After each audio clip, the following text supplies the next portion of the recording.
sebagai narasumber. Saya Angel sebagai host. Saya Mika sebagai kameramen. Saya Noel sebagai host. Saya Witri sebagai editor. Saya Michael sebagai editor. Selamat menonton. Dadah!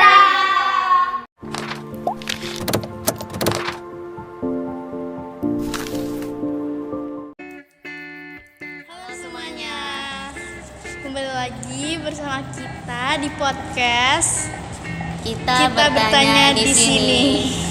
Oke, kita udah ada narasumber. Coba nih kenalin dulu dong ke teman-teman. Halo semuanya, nama aku Flora dari Jakarta. Ya sudah pasti dari Jakarta. Kita lanjut. Flora, apa kabar nih Flora? Baik banget. Baik. Oke. Aku mau nanya kamu, boleh nggak sih? Boleh banget, apaan tuh? Mau nanya itu yang pertama pengenalan Pancasila. Tentang pengenalan Pancasila. Menurut kamu Pancasila itu apa? Menurut aku Pancasila itu dasar negara kita, negara Indonesia. Oke. Nah, mau nanya lagi nih, siapa sih yang merumusin Pancasila? Oke, yang merumuskan Pancasila itu Muhammad Yamin, Supomo, sama satu lagi Soekarno. Kenapa Pancasila penting bagi bangsa Indonesia? Oke, Pancasila itu penting bagi bangsa Indonesia karena sebagai simbol persatuan dan kesatuan serta fondasi ideologis negara. Yang kedua, aku nanya tentang latar belakang perumusan Pancasila. Apa yang terjadi sih sebelum Indonesia merdeka gitu? Oke, yang terjadi sebelum Indonesia merdeka, Indonesia itu menjadi negara yang dijajah oleh bangsa lain. Oke, lanjut lagi. Mengapa perumusan Pancasila itu penting sih setelah kemerdekaan Indonesia? Oke, udah pasti karena itu sebagai alat pemersatu bangsa.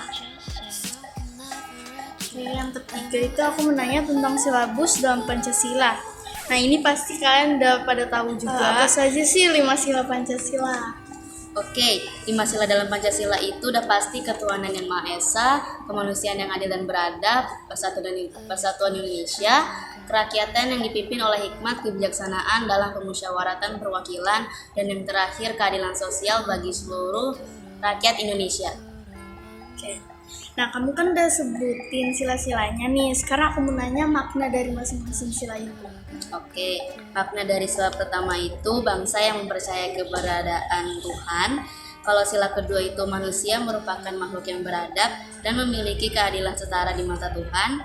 Sila ketiga upaya menjaga persatuan dan kesatuan sebagai negara yang terdiri dari berbagai suku, budaya, dan agama.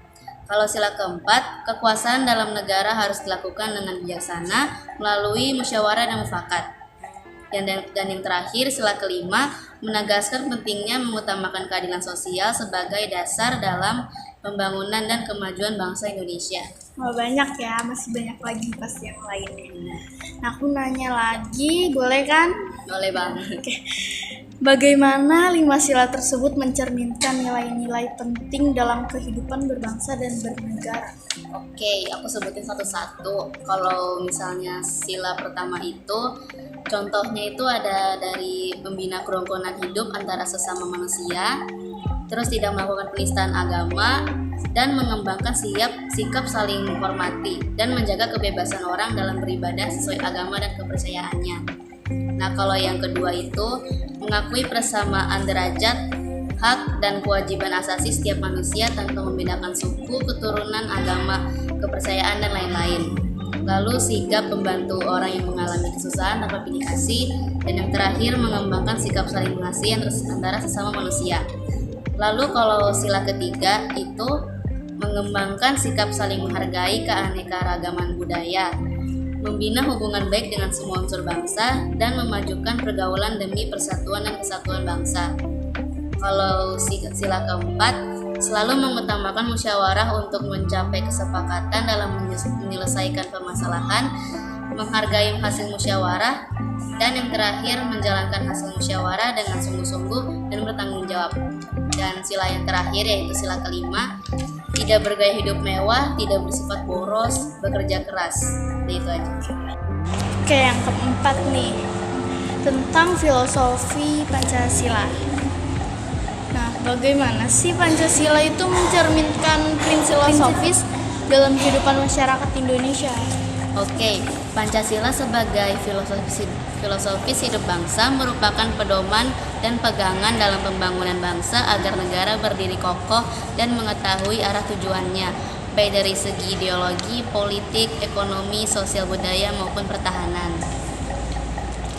Nah, ini yang terakhir ini.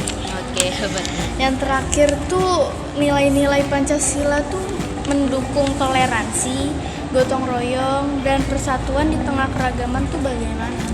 Oke, caranya itu adalah dengan saling menghargai satu sama lain, saling membantu tanpa membeda-bedakan, dan tidak menghina budaya orang lain. Itu aja sih kalau kata aku. Oke, sekarang kita ganti host dan narasumbernya dulu ya. Dadah. Halo semuanya, kembali lagi di podcast kesayangan kalian. Podcast kita bertanya di sini.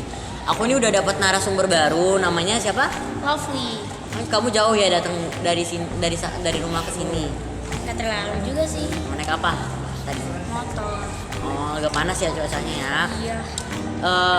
Aku mau nanya-nanya nih seputar tentang implementasi Pancasila dalam kehidupan sehari-hari. Ada berbagai macam pertanyaan, jadi kamu jangan ngep dulu ya nafasnya. Tidak apa-apa. Oke, yang pertama itu bagaimana nilai-nilai Pancasila dapat diimplementasikan dalam kehidupan sehari-hari menurut kamu? Yang pertama ada mengakui adanya harkat dan martabat manusia. Yang kedua mengakui keberadaan manusia sebagai